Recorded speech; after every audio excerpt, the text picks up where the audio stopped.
Como serão as 7 pragas dos 7 anjos? Segunda parte. Apocalipse 15. Comentário de Mari Persona. Em Hebreus também, capítulo 9, versículo 24. Porque Cristo não entrou num santuário feito por mãos, figura do verdadeiro, porém no mesmo céu, para agora comparecer por nós perante a face de Deus. Aqui nesse capítulo 9 de Hebreus, ele vai tratar tudo a respeito do tabernáculo. Ele fala de um mais perfeito tabernáculo nos céus, do qual o primeiro era uma figura, aquele tabernáculo no deserto, né? E o que é interessante aqui no nosso capítulo 15 de Apocalipse, o versículo 5 diz: E depois disto olhei, e eis que o templo do tabernáculo do testemunho se abriu no céu. E os 7 anjos que tinham as 7 pragas saíram do templo, vestidos de linho puro e resplandecente e cingidos com cintos de ouro pelos peitos. E um dos 4 animais deu aos 7 anjos 7 salvas de ouro, cheias da ira de Deus que vive para todo sempre. O interessante aqui é que nós lemos lá no deserto e depois também quando o templo foi estabelecido, primeiro no tabernáculo e depois no templo, que não era um lugar para se sair, era um lugar para se entrar.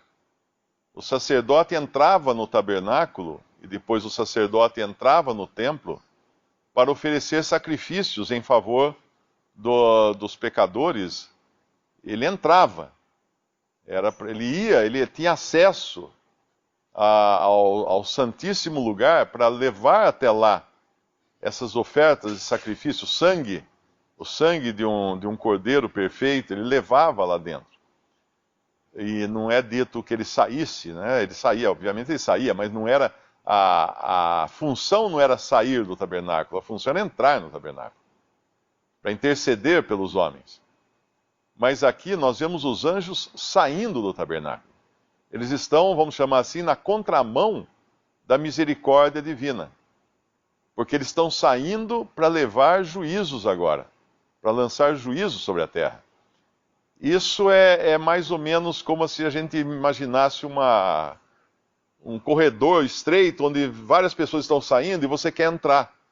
Você não consegue, porque agora eles estão saindo.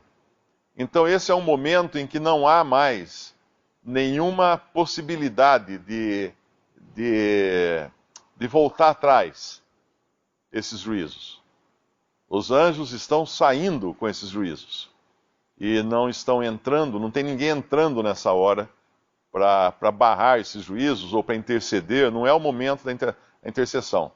Esse é o momento agora do juízo. Por isso eles saem do tabernáculo, que era o lugar que naturalmente seria o lugar para se entrar, para obter graça diante de Deus, obter misericórdia de Deus. Deus vai chegar ao extremo de ser o lugar de onde saem os juízos contra as nações na terra. E é o que fala no versículo 8. E o templo encheu-se com o fumo da glória de Deus e do seu poder, e ninguém podia entrar no templo, até que se consumassem as 7 pragas dos 7 anjos. Quando a gente lê notícias no jornal daqueles que estão sendo martirizados, especialmente nos países islâmicos, aqueles cristãos que por causa do seu testemunho, por crerem em Cristo, estão sendo mortos. Algum tempo atrás, um grupo grande deles foi decapitado à beira-mar pelos algozes ali do Estado Islâmico. Então, quando nós vemos essas notícias podemos ter 2 pensamentos, né? Pensamos assim, bom, pelo menos eles estão com Cristo agora, e realmente estão salvos, perfeitamente salvos no céu. Mas aqueles algozes, eles escaparam, eles não foram, não receberam a paga, né? E é interessante, nós vemos que já desde o começo da igreja existia isso. A gente sabe na história do cristianismo, os mártires do princípio, não é? Até mesmo o próprio apóstolo Paulo, ainda quando Saulo, ele entregava à morte os cristãos, eles acabavam nas arenas, trucidados por animais ou mortos pela espada, pela lança, pela forca, pela crucificação. E a questão é, ninguém vai vingar isso, ninguém vai limpar isso, né, resolver isso. E aqui em 2 Tessalonicenses, essa é uma palavra de consolo que o apóstolo escreveu há 2000 anos, mais de 2000 anos talvez, para os tessalonicenses que estavam aflitos por essa situação que eles estavam passando já naquela época. No versículo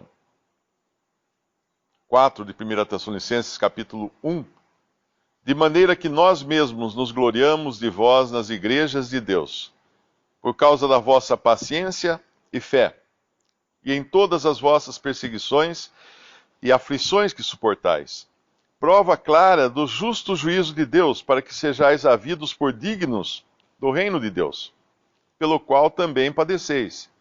Se de fato é justo diante de Deus, que dê em paga tribulação aos que vos atribulam, e a vós que sois atribulados, descanso conosco, quando se manifestar o Senhor Jesus desde o céu, com os anjos do seu poder, como labareda de fogo, tomando vingança dos que não conhecem a Deus e dos que não obedecem ao Evangelho de nosso Senhor Jesus Cristo, os quais por castigo padecerão eterna perdição, ante a face da glória, ante a face do Senhor e a glória do seu poder, quando vier, para ser glorificado nos seus santos, e para se fazer admirável naquele dia em todos os que creem, porquanto o nosso testemunho foi crido entre vós.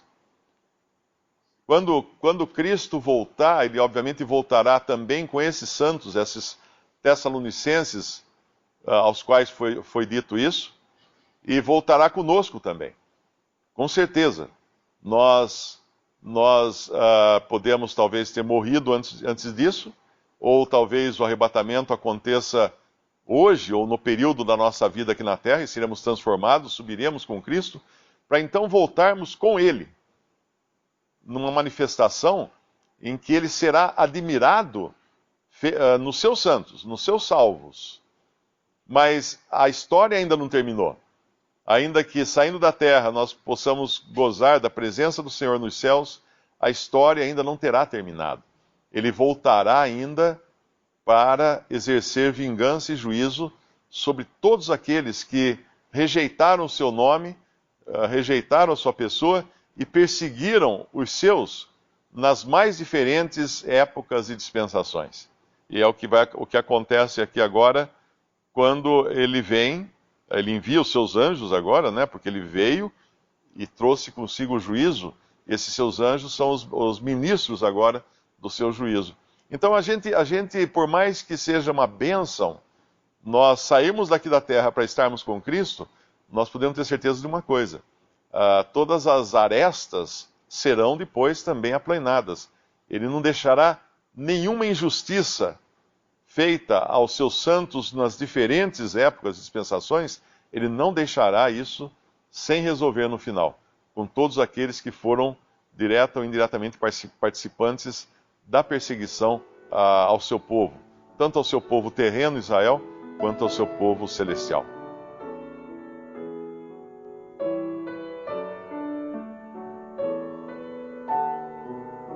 Visite Respondi.com.br.